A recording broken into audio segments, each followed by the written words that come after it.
Source, हाँ, source of income, हमारी income कहाँ से देखते हैं? लाभ भाव से। सेकंड हाउस धन संचय यानी कि सेविंग का भाव है, बैंक बैलेंस का भाव है। इनकम हमेशा 11वें भाव से देखी जाती है और उसमें से कितनी आपने सेविंग करी है वो सेकंड हाउस होता है। तो हमें हमेशा लाभ भाव के स्वामी, लाभ भाव और कारक, धन का कारक गुरु, इससे ही हमें इनकम देखनी चाहिए।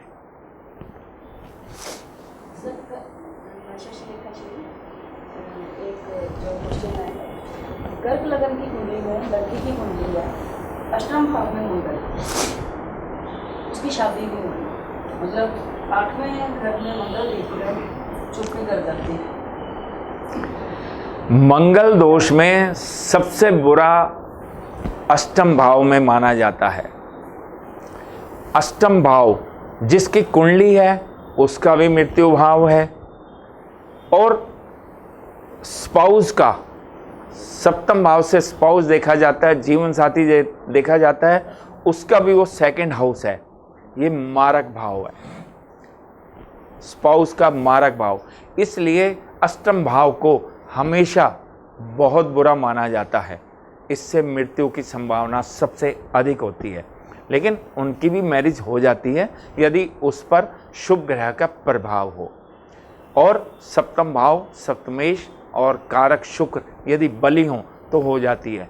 सप्तम भाव भी निर्बली, सप्तमेश भी निर्बली, शुक्र भी निर्बली और 8वें भाव में मंगल हो तो नॉर्मली कोई भी मैरिज करना पसंद नहीं करते हैं, क्योंकि आजकल अवेयरनेस बहुत ज़्यादा हो गई है।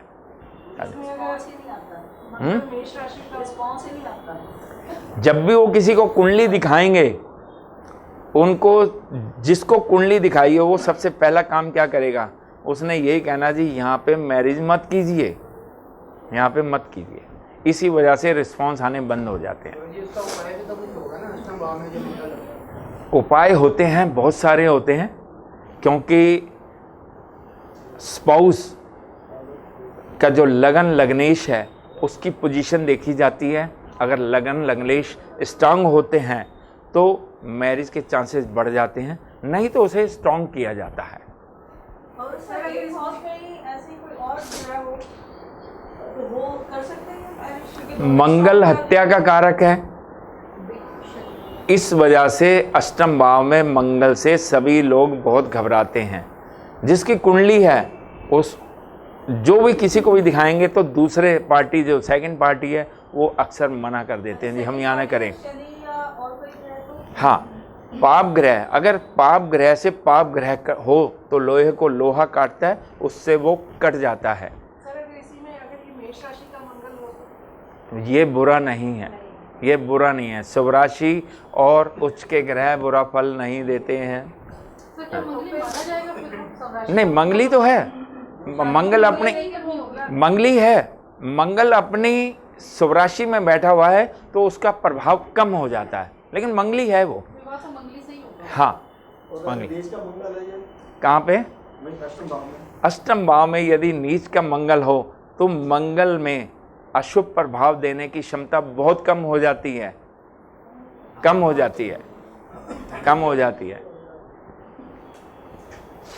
मेरा क्वेश्चन है, द्वितीयेश, सप्तमेश और द्वादशेश का संबंध हो या उनके नक्षत्रों का संबंध हो तो ये लिविंग रिलेशन तरफ ले जाता है। लेकिन चंद्र की पोजीशन प्लेसमेंट बहुत अच्छी है, कोई पाप प्रभाव ना हो, शुक्र पर कोई पाप प्रभाव ना हो, तो उसको कंफर्म कर सकते हैं कि लिविंग रिलेशन होगा। आपने जब बीच में सप्तम भाव, सेकंड, सेवंथ और 11th बोला, जब 7th 12th आ गया, सेकंड, 7th और 12th, जब 7th आ गया तो ये लिव इन रिलेशनशिप नहीं है, ये तो विवाह हो जाएगा, ये तो विवाह हो जाएगा। सप्तम भाव विवाह का है।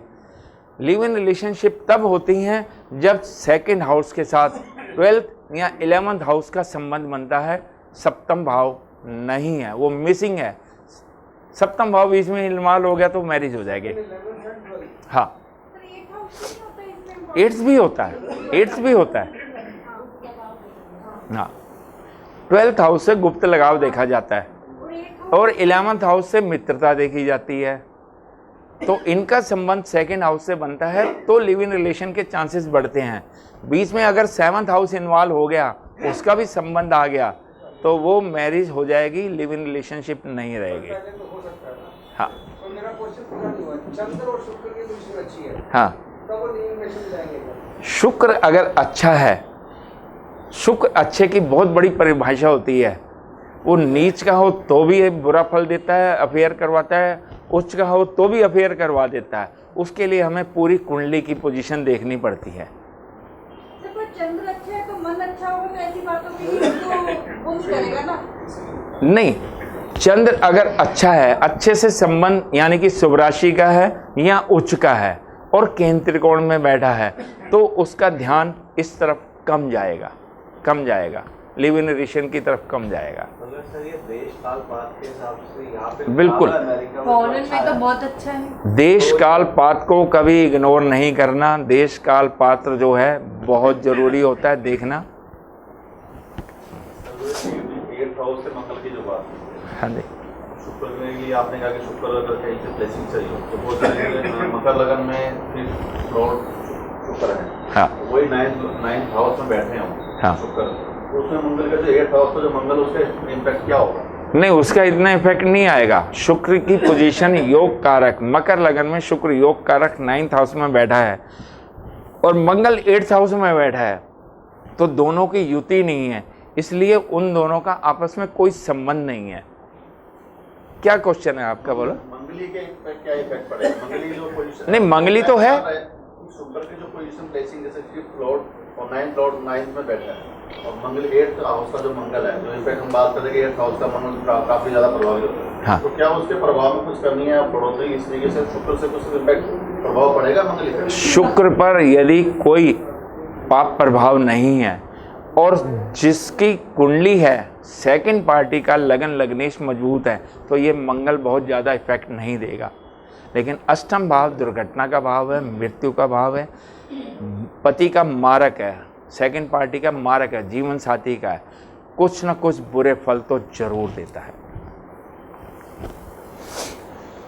योग या व्यवसाय में तरक्की या परिवर्तन के लिए सूर्य और दशम दशमेश में खाली सिर्फ गुरु और गोत्र सफिशिएंट है या शनि गोत्र भी होना चाहिए?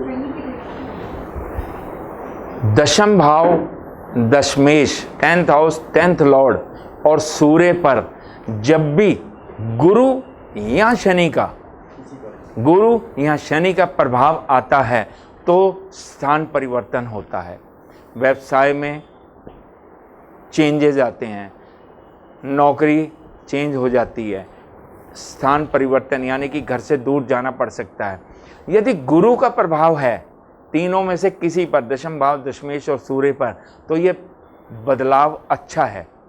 लेकिन शनि का प्रभाव है तो ये बदलाव अच्छा नहीं है, डिससेटिस्फैक्शन रहेगा। सर, बालारिष्ट योग क्या है और कैसे भंग होता है? जब बच्चे का जन्म होता है तो चंद्रमा यदि 6ठे, 8वें या 12वें भाव यानी त्रिक भाव में बैठा हो तो ये बालारिष्ट होता है।